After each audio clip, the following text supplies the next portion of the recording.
with the elevator consultants. We're on site here in the city of Chicago. We're up in one of the service elevator machine rooms. So this is the first one we're looking at today. The control system that we have here, this is an Otis 411. We think this was installed 1998. You can take a look at the tag in here if you want to look at it, but it says 1968. These were not around, but anyhow. So if we take a look inside here, we got all microprocessor, our drive down here. Really just the major components for this. This was an excellent control system when it was installed. It still is. We're just running into some parts availability issues, but overall quality equipment that we have up here from Otis. Really no major items to write home about for the control system. Really the purpose of our on-site today, we really want to give our customer, which is going to be ownership and management, an idea of what type of condition all their elevators are in, any deferred maintenance that's owed to them, what type of service is being provided by the by the service provider. Those are all items that we're taking a look at today. So obviously we're going to be looking at testing records up here. So we got our Cat 1 and Cat 5 testing records. MCP records, these are all old. We don't have anything from 2026 yet that I've seen. We might be missing something, but we'll take a look at it. Next items we're taking a look at here, this is probably something caught behind me. We have not talked with any of the building personnel here, but you can see all the water that's been coming in. They've got plastic draped over these things. They can see our tags here say high voltage. You can't have water and electricity together, that's it. Obviously this is old, but this is what we got. But if we take a look down here at the floor, we can see water issues has been a major item here. All the paint's starting to peel up. So these are items that we're going to bring up to our building personnel. We're obviously going to give this in a report, but if I catch a building engineer, I certainly want to mention this. But if we look up here at the light fixtures, we can see the amount of corrosion that's up here. We're at the highest landing in the building, my assumption is, so we probably have the roof directly above us. I'm hoping that issue is fixed by now, but we need to know. We can't have water on top of high voltage equipment. It's a no-go, it's not safe. If the inspector comes in, he should write that out. So that's what we have. Down here, I've never seen this before. I've never seen basically a little roof on top of the governor. Why this is here, I don't have an explanation for that. That's a first for me to see that. I'm hoping they didn't put that there for water-related issues in here. We don't know yet. We haven't talked to any of the building. Down here, if we take a look at here, I'm kind of running through this backwards, but this is going to be our cabling system. So the traction cables, which we'll take a look at here, that run over the machine. This is all rope, what's called 2-to-1. So these are our dead-end hitches. Everything that we're seeing down here, obviously we want to see all the threads coming through the floor. We want to see the nuts that are on here with cotter pins on everything to make sure everything's locked in place, which is what we have. I'll tip these covers over before we leave here. Our Gearless traction machine that's over here, this is original to the building. This is a Houghton 301 Gearless machine. This was installed in 1972. Obviously this machine was retained. If you've seen some of our other videos, we pointed out the major components. But if we take a look down here at the floor, cables are starting to throw some material off. If we look here on top of the shift guard, we're seeing the same thing. So we are getting some wear on these traction cables. This isn't the worst of what we've seen here so far, but it's also not fantastic.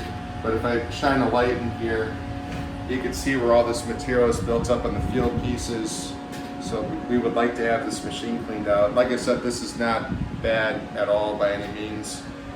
We've certainly seen worse, but when we watch this machine run, as the cables come through, we're looking for overall wear on it. If anything that stands out to us that we feel would be a safety-related issue, obviously we're going to bring that up. But overall, this is what we have here. Just older equipment, trying to keep up with it, but really that's all we have up here. So we'll hit the next machine room, and we'll go from there. All right, next machine room. We've got a lot of the same equipment. Controller-wise, you might be saying, well, Mike, the cabinets look different. You're right, they do. This is a more unique type of setup to it. So this is actually a double-sided cabinet. The first one we looked at for the service elevator. It's a much wider cabinet that's standard for the 411s. So front side of the cabinet, we got all the same microprocessor ports here. We have our position indicator that tells us what floor the elevator is sitting on. We come around to the back side. We're going to have more equipment inside here. It's all the same control system, but based on space. If you kind of pan around in the machine room, you really don't have a great amount of space in order to have easy access to the machines. The guys that did modernization thought that this is the best setup for this, which I would agree it is. You have a clear view of the machines, all the equipment. So that's what we have here. But anyhow, we're going to kind of walk through and take a look at machines and equipment here. We've been up here very briefly. I'm told Car 18 is out of service right now. They're trying to troubleshoot intermittent door faults at the lobby landing. They're still trying to sort that out. But obviously you can see on this machine, we've got basically brand new cables on it. Anytime you see the lines on the cables, that tells me these things were installed recently or basically brand new. The other thing we're looking at, typically the reason why cables are replaced, either there's a bunch of grooves that's being thrown off, which we might see later, or a bunch of tallow, which we're going to see here up in the machine room. What we'd like to see is when the cables are replaced, all that is cleaned out, so when we have new cables put on, we can track the wear and tear on it. So if we take a look here around the machine, overall it's pretty clean. I'm not seeing any evidence of, okay, maybe this is why the cables were replaced. I'm not seeing any grooves buildup, any tallow. So it looks like the repair teams are here clean, or the resident technician that's actually at this building, perhaps he cleaned that up too, which I hope the repair team took care of. But machine-wise, much larger. Looking for a type here. So on our tank here, we've got Houghton Type 60s, very large. To give you some reference, I'm about 6 foot tall. These machines sitting on the machine beam are about the same height as me. Pretty large stuff. So if we take a look over here, same thing that we had seen on the service car, we can see all the major components, commutator, field pieces, armature. Over here, obviously cables, brake, our drive shift. So we can't watch this machine run because it's out of service, but we'll take a look at the other machines. So we'll take a walk around here. Car 16. We can see the difference between cables. Obviously, we don't have the lines on these anymore. We don't know when these cables were installed. We should have a cable tag on the car top to tell us when. We don't know. I'm told the occupancy in this building is lower, so we're getting up to rush hour now for the morning rush to get into the building. I'm hoping to see these machines run while we're up here. If we don't, our mechanic is coming back up and he can actually run these from the machine room, so we may have him do that as well. So overall, I'm looking for anything built up on the machines, any indications to me that, hey, the cables might be in poor condition, maybe we should look at replacing them, or we really needed to monitor these. I'm not really seeing anything, but if we look down here, we can see all that red and rouge that's here. I don't know if that's from a previous set of cables that were here. We need to see the machine run. So we'll come back to these. Let me shut the doors here so we can see. Car 14. You can see all the build up here on top of the shift. If you get closer, you can take a look at all the material up here. We definitely want to see this car run.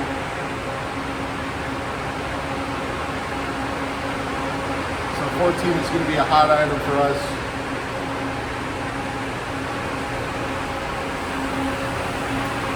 Over here, on car 13 now.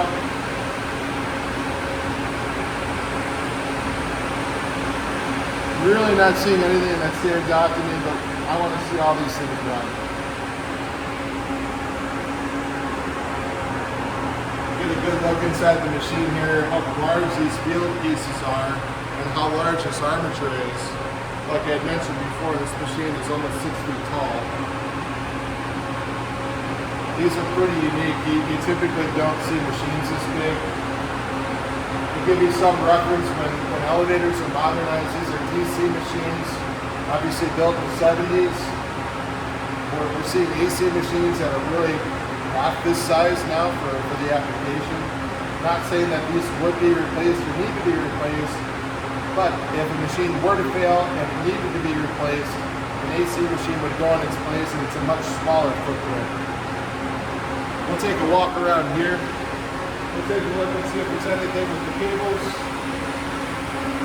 We got a little bit of debris up here on the top of our shift guard. And if you can kind of tell, I don't know if you can see it on video, but if I shine the light kind of moving past the field pieces, you can see all the sparkles on it. That's just material from the cable being thrown off and getting stuck to it. These don't look great, but they don't look bad either. And I want you to step over here. So in the last machine room we had mentioned tallow.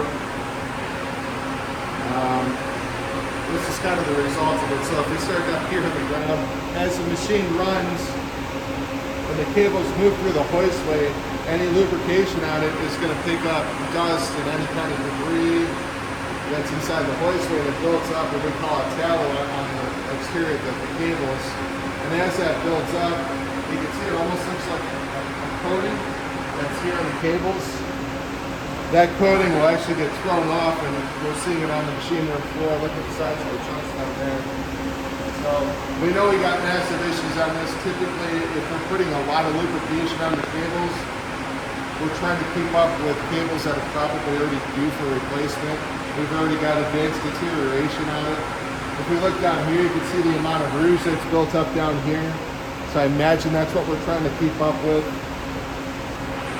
My guess is, because we do have a resident technician here and he's trying to keep up with this, it's not his responsibility to be replacing traction cables.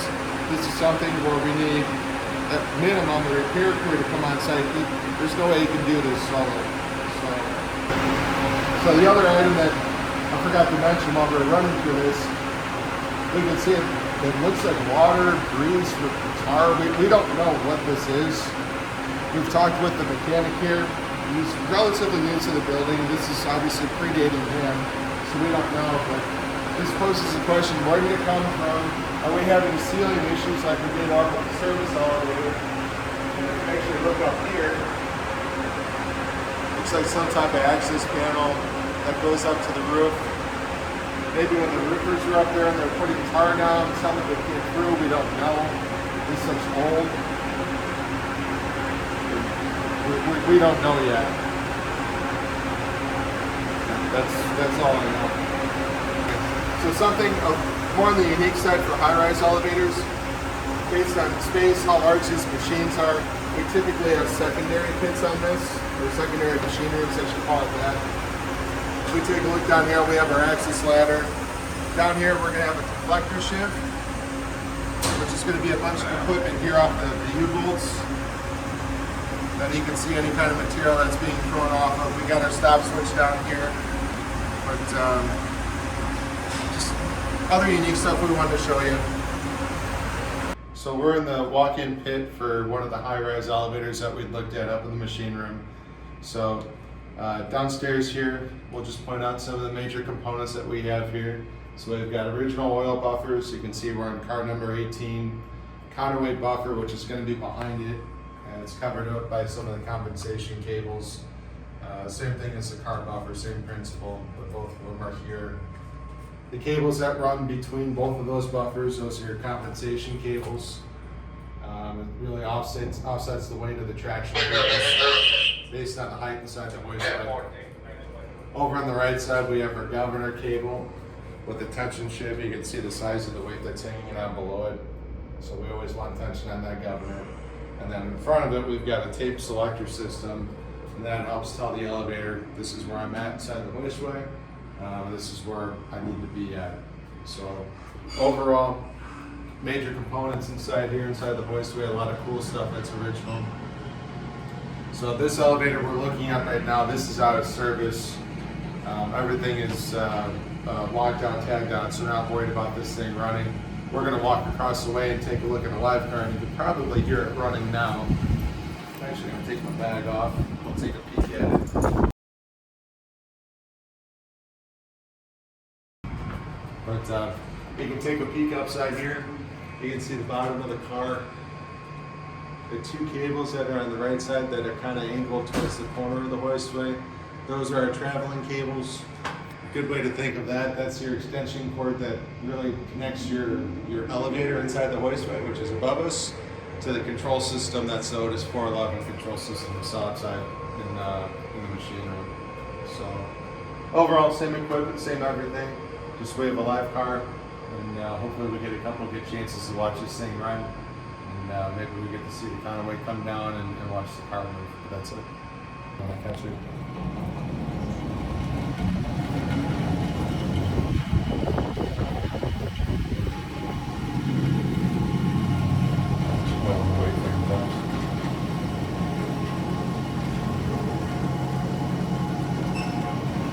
Here it comes.